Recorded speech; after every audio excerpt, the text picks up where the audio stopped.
বগুড়ায় এক নারীকে হত্যার পর ডিপ ফ্রিজে রাখার ঘটনায় তার ছেলেকে গ্রেপ্তার বিষয়ে র্যাবের তদন্তে গাফিলতি থাকার যথাযথ ব্যবস্থা গ্রহণ করা হবে বলে জানিয়েছেন র্যাবের মুখপাত্র পরিচালক লেফটেন্যান্ট কর্নেল মুনিম ফেরদৌস। শনিবার রাজধানীর র্যাব মিডিয়া সেন্টারে সংবাদ সম্মেলনে কথা বলেন তিনি। এছাড়া ব্যাপক চাঞ্চল্য সৃষ্টিকারী আজিমপুরের অপহৃত শিশু উদ্ধার ও আসামি আটকের ঘটনায় র্যাবের সফলতার কথাও তুলে ধরেন তিনি। বিস্তারিত জানাচ্ছেন শাহরিয়ার বাঁধন।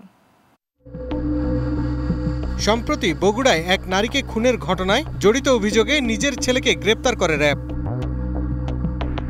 পুলিশের তদন্ত রিপোর্ট অনুযায়ী ওই ঘটনায় ছেলে নয়, ৩ ভাড়াটিয়াই জড়িত বলে উঠে আসে।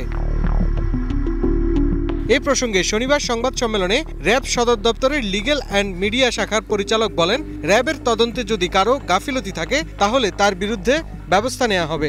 আপনি কখনোই বললেন পুলিশ ভুল তথ্য দিয়েছে। এই তদন্ত এটা এখন যেটা বলা হচ্ছে এটা পূর্ণাঙ্গ তদন্তের পর অন্য কিছু বের হতে পারে। আমি আপনাদেরকে স্পষ্ট করে বলতে চাই, র্যাবের এই তদন্তে যদি কোনো গাফিলতি থাকে এবং কোনো ধরনের যদি আমাদের তথ্যগত বা প্রক্রিয়াগত কোনো ধরনের ভুল থাকে এবং এই প্রক্রিয়ার সাথে যদি কেউ দায়ী হয় তার বিরুদ্ধে যথাযথ ব্যবস্থা গ্রহণ করা হবে।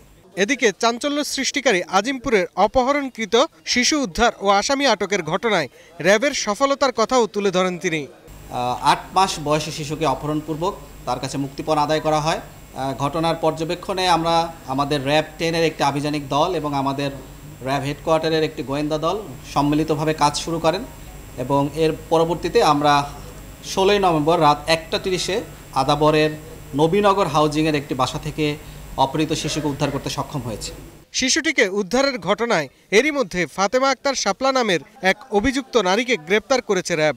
বাকিদেরও ধরার চেষ্টা চলছে বলেও জানান র্যাবের এই মুখপাত্র। শাহরিয়ার বাঁধন, গ্লোবাল টেলিভিশন, ঢাকা।